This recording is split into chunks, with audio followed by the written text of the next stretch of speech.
ভেনেজুয়েলার প্রাকৃতিক সম্পদ জ্বালানি তেল মার্কিন প্রেসিডেন্ট ট্রাম্প যেভাবে জবরদখল করে ফেলছেন তা পুরো বিশ্বেই আতঙ্কের জন্ম দিয়েছে।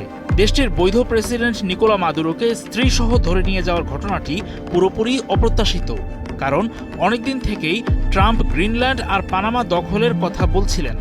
আচমকাই বাস্তবে তিনি যা করে দেখালেন, তারপর ওই ভূখণ্ড দুটো কতটা নিরাপদ। ডেনমার্কের আওতাধীন একটি স্বায়ত্তশাসিত অঞ্চল গ্রিনল্যান্ড। ভূখণ্ডটি নাকি রাশিয়া আর চীনের কথিত হুমকি থেকে রক্ষা ও দেখভাল করতে পারছে না ডেনমার্ক। ডোনাল্ড ট্রাম্পের এমন মন্তব্যই বোধহয় ডেনমার্কের প্রধানমন্ত্রী মেটা ফ্রেডেরিকসেনের মনে ভয় ধরিয়ে দিয়েছে।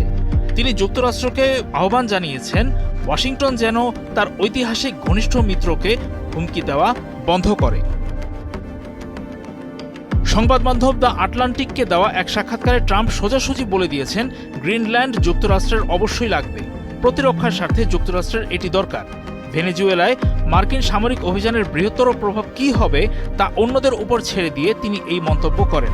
জবাবে ফ্রেডেরিকসন বলেন, ডেনিশ রাজত্বের অন্তর্ভুক্ত 3টি প্রদেশের কোনোটিই দখল করার বা নিজের সঙ্গে জুড়ে নেওয়ার অধিকার যুক্তরাষ্ট্রের নেই। সংবাদ মাধ্যমকে ফ্রেডেরিকসেনও স্পষ্ট করে বলেন, আমি যুক্তরাষ্ট্রকে জোরালোভাবে অনুরোধ করব তারা যেন একজন ঐতিহাসিকভাবে ঘনিষ্ঠ মিত্র এবং অন্য একটি দেশ ও জাতির বিরুদ্ধে হুমকি দেওয়া বন্ধ করে। ওই মানুষগুলো খুব স্পষ্টভাবে বলে দিয়েছেন যে তারা বিক্রির জন্য নন, অথচ আগামী 20 দিন পর গ্রিনল্যান্ড নিয়ে কথা হবে বলে জানিয়েছেন ট্রাম্প। 2019 সালে ট্রাম্প প্রথমবার গ্রিনল্যান্ড কেনার প্রস্তাব দিয়েছিলেন। তখন ডেনমার্ক ও গ্রিনল্যান্ড কর্তৃপক্ষ তার সরাসরি প্রত্যাখ্যান করে।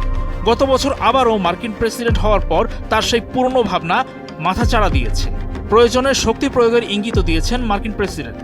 ডেনমার্ক এই চাপকে তাদের সার্বভৌমত্বের জন্য সরাসরি হুমকি হিসেবে দেখছে। প্রতিক্রিয়ায় তারা আর্কটিক অঞ্চলে প্রতিরক্ষা ব্যবস্থা জোরদার করেছে এবং সামরিক ও বেসামরিক নজরদারি বাড়িয়েছে।